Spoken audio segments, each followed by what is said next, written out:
It is conference championship weekend in college football. We got some best bets for you guys at some of the biggest games of the year. As always, it's Austin joined by Logan. We're going to go through some of the big games of this weekend. They'll be timestamped down below, giving you our favorite picks.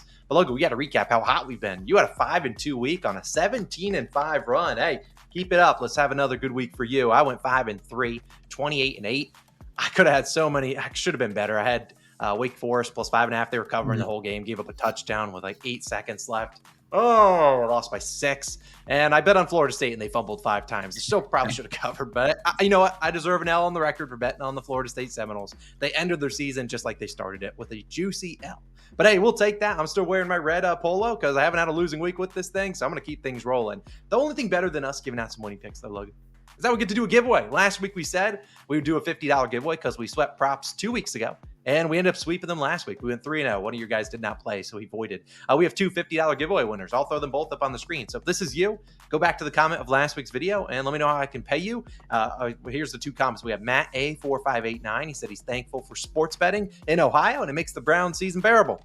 Yeah, we understand where you come from, man. And Derek J42, our other $50 giveaway winner. Thankful for Austin Logan's commitment to the channel. Even with all the negative banter y'all get, it doesn't deter you from trying to help you guys make some chicken. Hey, we love you guys. Thanks for supporting the channel today, Logan. Since there might be a chance we do not agree on some of these games, if either of us goes 5-0, so maybe one of us is just on a heater, we'll give away $100. All I got to do is like and comment. Go do those things. Also subscribe for fun. We appreciate you guys. One of us goes 5-0, we're giving away some money. I have a feeling we might disagree on this first game as the Georgia Bulldogs face the Texas Longhorns in the SEC Championship. Right now, you're getting Texas at -2.5. Georgia arguably probably should have lost to Georgia Tech last week in that 8 overtime thriller. This is a neutral site game, as majority of these games will be, but it's in Atlanta, Georgia, so probably pretty home field advantage to the Bulldogs. But Logan, what are you feeling in this SEC Championship? Yeah, so one of the biggest games of the weekend from last week was that Texas A&M game, and I was on the horns in that one. Hook 'em once again. I'm rolling with Texas, and I'm laying the points with Texas in this one. I mean, Georgia last week, did they have a convincing win at all against Georgia Tech? No. I mean, they needed 8 overtimes to survive Georgia Tech. Really weird and wacky game. Don't necessarily hold that against Georgia. What, if anything, it just validated what I've been thinking about this Georgia team all year, and that this is not Kirby Smart's strongest team. However, I think Texas is out for revenge. We all know what happened last time these two teams matched up. Georgia just pushed them around. It wasn't all that competitive. Georgia really did get the best of them. It's very hard in any sport, football alone, to beat a team twice in a season, to really have their number. I don't think Georgia has their number. I think this is a great Texas revenge spot. Again, Texas's defense is still one of the best units in the nation, 3rd in the nation in points allowed, 2nd in passing yards allowed. They just made Marcel Reed last week. I mean, he's just a young quarterback. I get that. But Texas A&M was straight anemic on offense in a game they needed to have.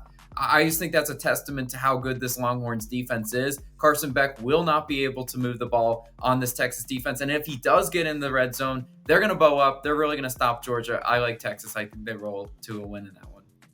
Yeah, I can't really disagree with anything you just said. I mean, the Longhorns have been rolling. It's hard to beat a team twice. The Bulldogs are looking terrible. I'll take the Bulldogs. Give me a +2.5. I took them when they were in Texas, and I said, free money. Hey, free Christmas gift early, man. It is the Bulldogs. It is too easy to go out there and bet Texas. They're rolling in this one, looking for revenge. Georgia just barely beat Georgia Tech. I think Georgia Tech's one of the most underrated programs this year. They've lost a bunch of close games, got healthy. They can control the line of scrimmage. I am not bought in on Quinn Ewers and that Texas Longhorns offense. I feel like it is a easy spot to just take Texas -2.5, set it and forget it. They're the better team. Georgia sucks. No, this is SEC. Georgia still runs this thing. I will take the Bulldogs. Might be the first Christmas present of the year. Next game, Penn State facing Oregon. We're in Indianapolis for this one. So pretty neutral site game for both of these two teams. Oregon -3.5. Logan, what are you feeling on this one? Over under 49.5. What's the move? This one is definitely one of the more difficult matchups just because of, these two teams we've seen stylistically, Oregon sort of be a juggernaut this year. It's really tough to see how Penn State's going to be able to cover this spread, but I like the Nittany Lions +3.5. really what it comes down to is a few factors. One is I do think Oregon playing in their first Big Ten championship game, I mean, obviously new to the conference, maybe a little bit of jitters. I think this is a huge big time game for them. And Penn State, obviously, this is a closer game to them than it is Oregon. So obviously, Oregon travel aspect is definitely something I want to note. But the strength of this Nittany Lions team has been their defense, and I think they can have something to really stop Dylan Gabriel. Now, Oregon, they're going to be able to game plan, but this Penn State defense, especially up front, I think is going to squeeze the pocket. I think going to all be up in Dylan Gabriel's face in this one and not make him be able to have those easy throws. We saw one of Wisconsin, or that game Oregon played against Wisconsin.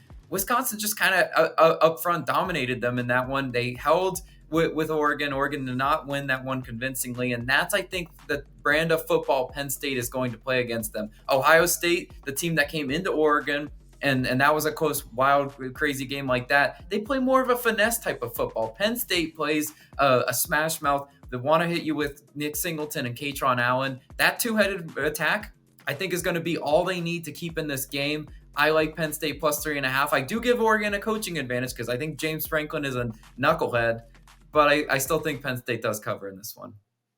Yeah, I think you made my pick easy for me. James Franklin's a knucklehead, and I will fade him in every big game possible. I know you have some Penn State friends they love, and they'll probably be betting on the Nittany Lions. They know they can't trust their head coach in big games, just like Ryan Day. He's just James Franklin 2.0, and I will happily fade the Nittany Lions. I'm not taking them plus 3.5. They might lose this game by 2 touchdowns. That would not shock me. I don't know if it's a 2-touchdown blowout, but they ain't keeping it that close. I'll take my man, Dylan Gabriel, and the Ducks to continue to steamroll teams.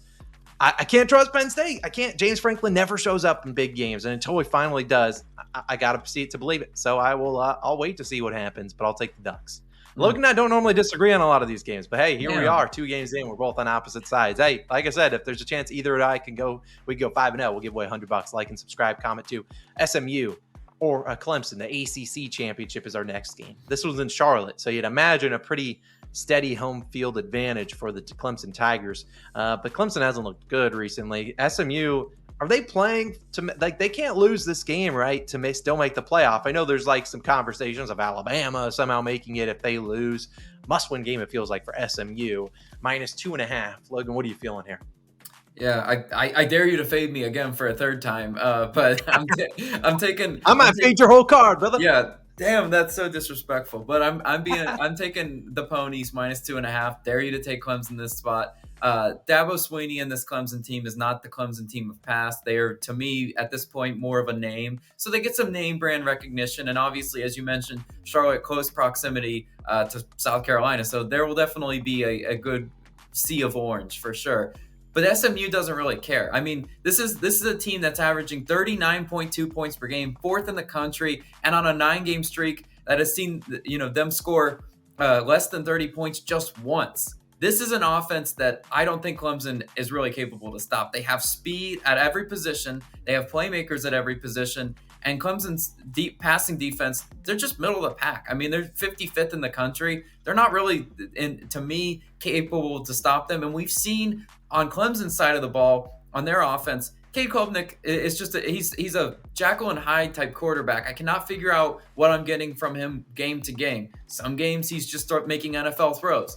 Other games he looks like a deer in headlights. Simply just can't read a defense. Simply just lost in the pocket. Also worth noting, SMU 5th in rushing yards allowed. I think they stop Phil Maffa and this Clemson rushing attack. I think they make up Clemson a bit one-dimensional. And there's a reason why the ponies are laying minus 2.5. It ain't name brand recognition. This is a good football team. They will show why they deserve to be in the college football playoffs. I do like SMU here, but I'm not going to bet it. I'm taking Clemson team total over 26.5. I think SMU can win and cover and do that. I think their offense is able to put up points. But I also think Clemson will put up some points, and you can maybe look at the over in this game. Clemson just coming off a bad week. Last week, Cade Klubnik, no touchdowns, threw for 280 yards, but couldn't get much going against South Carolina, lost that game. We've seen how potent this Clemson offense can be. They might be one-dimensional, throwing it a bunch, but we've seen them do that before where they're throwing it a ton. With that home field advantage, I think they punch it in. I think they go for it. They're playing with house money here. I mean, I don't know if they're able to. I mean, I guess maybe they make the playoff, but whatever. I want to think they put up at least 4 touchdowns or 3 touchdowns, a couple field goals. I think they're able to move the ball in SMU. On the flip side, I think SMU is able to move the ball too for you. So I think they're able to put up some points. I think we'll see Clemson maybe if they're down 2 touchdowns, they're not kicking field goals. So we'll see them be going for it, trying to punch it in. And I think they're able to score over 26.5. So I still think SMU, I'll be rooting for SMU. I want to see them in the college football playoff. Seeing a new face obviously is great. They've obviously earned it. And I would hate to see them lose this game and be kicked out based on how good their season has been. So I'll root for SMU, but I think Clemson put up some points. Our next game, though, Logan, our final one on Saturday before we talk about a Friday night game, is Iowa State taking on Arizona State. We have the Big 12 championship here. Right now, you get Arizona State minus 2.5. I mean, that seems to be a common spread this week. The over-under at 49.5. I'll go first here because I don't really have a pick on a side. I actually love points in this game. I think we see a very high-scoring game, 49.5. Look, Big 12, not known for defense. No one's ever saying, oh, that's a defensive conference. Not at all. We think about the 2 strengths of these 2 offenses. Arizona State runs the football. What does Iowa State suck at doing? Stopping the run. They are giving up over 175 rush yards per game.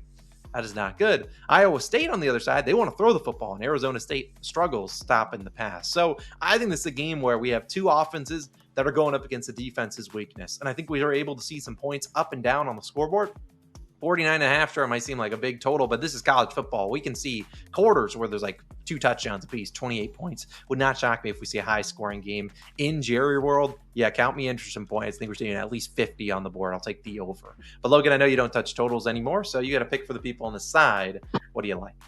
It's good to know that we're not going to fade each other on this one. But yes, Nope. I am rolling with the Cyclones in the underdog role. I'll take the points with Iowa State. This Iowa State team, I think I have a pretty good pulse on them. They started the year off hot, then they hit a little bit of speed bump, and I went back and forth. I faded them against Kansas, then I backed them the following week just because I think this is an up and down team. I think they are finding their stride at the right time. I think this is a game and a spot that they will potentially win outright. I really do like them in their underdog role. Again, catching 2.5, 3 points, maybe you eat a little juice on that. But this is a battle of, as you mentioned, not great defenses, but I ask myself, who's the better defense? Who is going to make the stops in the fourth quarter when this is a tight game? Because I do think this is going to be a tight game. Well, I still think it's going to be Iowa State. Cyclones, best scoring defense in the Big 12. For what that's worth, I mean, you like points. I still say Iowa State is the better defense. They're still only allowing opponents fewer than 20 points per game, 3rd best in the whole nation against the pass too. Look, Iowa State, Arizona State, yes, they do want to run the ball with Scatterbo. We all know that. But Arizona State's defense, I don't really think is going to be able to stop this Iowa State offense. They're just 75th in the nation in passing defense. As you mentioned, we should see points on that Iowa State side. And, believe it or not, I'm a Rocco Becht fan. I just am. I think he's kind of fun to watch. When I backed Iowa State, he made the big plays down the stretch that I needed him to make. And I kind of like the Cyclones in that role. Also worth noting, I mean, this is Iowa State. They've been in the Big 12 before. This is nothing new to them. Arizona State's first Big 12 championship appearance. The jitters should be on Arizona State's side, a team that's really trying to prove they belong in the college football playoff. I think this Cyclone team that's been ranked for most of the year, they believe in themselves. They know what they're capable of doing. I like Iowa State. Yeah, I think if I were to bet a spread, I'd be on Iowa State with you. I think their offense and defense is a little bit better. But, hey, we'll see. That should be a good game. That should be, I think, the earliest start on Saturday that we've talked about. And then final game, we don't actually have any props. I know, sad news, no props this weekend. We're covering 5 games. Deal with it, guys. We're going to a Friday game. So if this one already happened, let's hope Logan and I spoon-fed you guys some winners. Boise is playing host to UNLV in the Mountain West Championship. Word on the street, Little Birdie told me before the video, Logan, that you have one of your favorite picks in this game, and it could arguably be your favorite pick that you've talked in this video so far. So the floor is yours. Who do you like in this Friday game? And let's hope you don't look like a bozo for the people watching it on Saturday. Yeah, I mean, going out of order, this one is going to be tough. So, I mean, we're hoping this is a winner on Friday night. I'm going to enjoy this one. I'm going to be watching this game very closely because I really do think UNLV pulls off the upset, the outright win. But I will, once again, take them with the points. When offered in the underdog role, I always think it's a good idea to take the points and then maybe a little sprinkle on the money line, right? If you like them to win outright, this UNLV team will put Boise State on notice. Obviously, this game is in Boise. They do have the home field advantage, the Smurf turf advantage. But when you're facing Boise State, you got to take a few factors in. One, can you stop the run? Can you stop Genty, one of the best running backs, if not the best running back in the country? UNLV, 15th in rushing yards allowed, only giving up 105 yards per game. And you know what I've sort of noticed with this Boise State team? As the years went on, or as the season's gone on, their reliance on Ashton Genty to play hero ball is kind of costing him a little bit of injuries. I mean, he's entering this game not full strength. He's a little bit banged up. He's been nursing all sorts of different injuries as the season's gone on. I don't think they're going to be able to really play hero ball and just rely completely on him to carry them to the promised land. If you're just a casual, like let's just say casual college football fan, you're going to tune into this game. You're going to see Boise. You're going to know who Ashton Genty is because he gets a lot of media coverage, and you're going to see that blue field. You might fall in love with Boise State. I get it, right? But this UNLV team is just still a lot better than people realize. They're 8th best in scoring offense, also 8th best in rushing yards per game. Boise State's defense is not elite, just 58th in points allowed. I think I make a lot of compelling cases for UNLV. I hope on the field it translates as well. Love them in the underdog role, and to take at the Mountain West Championship, I think they absolutely snatched that spot from Boise State. I know we haven't exactly been on the same page this video, Logan, but we will be here. I will be on UNLV with you. If you're going to look like a bozo on Friday night, so will I. For all the points you brought up, I think Ashton Genty obviously is as good as it gets. And I think the college football, the Heisman people, I know they really want to give it to Travis Hunter. And if Ashton Genty has a big game and they win, it's going to be hard for them to give it to Travis Hunter based on the stats Genty's put up. But I don't know if they win here. I think UNLV has as good of a chance with Williams under center. They have a dual threat QB in there. They can control the time of possession here. And if you're keeping Boise State off the field, you might rely on Maddox Madsen to convert some third downs, and he just hasn't been as consistent as I'd really want to. I think UNLV will be able to stop the run a little bit, get them into those second and longs, third and longs. See, play with fire there. I mean, you're going to live with Maddox Madsen converting those third downs. I don't know if he does it consistently. Giving us 3.5 points here. This were 2.5. Maybe I'd feel a little bit maybe different, but give me the field goal. And I think that's big in a conference championship game where there could be some jitters, could be a tight down the wire. I will happily ride with UNLV with you, Logan. But those are our favorite picks in the week. As we said at the top of the show, if either of us goes 5-0, because there's no way we both can go 5-0 based on our picks in the video, we'll give away $100. Just like, comment, and subscribe. Logan, any final thoughts? I don't know when our next college football video will be playoffs first week is my guess. Yeah, we're going to have a little extended layoff there after championship weekend. But I mean, we're entering just the home stretch of college football. This has been a really fun season. I'm really happy with you and I's ability to kind of turn it around. You know, we started off a little shaky. Some of the picks did not go our way, bad beats, etc. I think you and I are hitting our stride at the right time. And I'm so excited to watch all these great conference championship games. Just see how this first college football playoff and this structure is going to set up. I couldn't be more excited. Yeah, I mean, all it took for me to get hot was to wear this polo. Simple Never as that. take it We're off. wearing it every day. I might wear it in the other videos for NBA, NFL. We might never take this thing off. But those are favorite picks. Enjoy conference championship Saturday and I guess Friday for the 1 or 2 games that we covered there. And we'll be back for a first round of college football playoffs. We aren't going to cover the Army-Navy game next week, but we'll be back for the first round of playoffs for our college football people. And we'll see you guys then. Peace.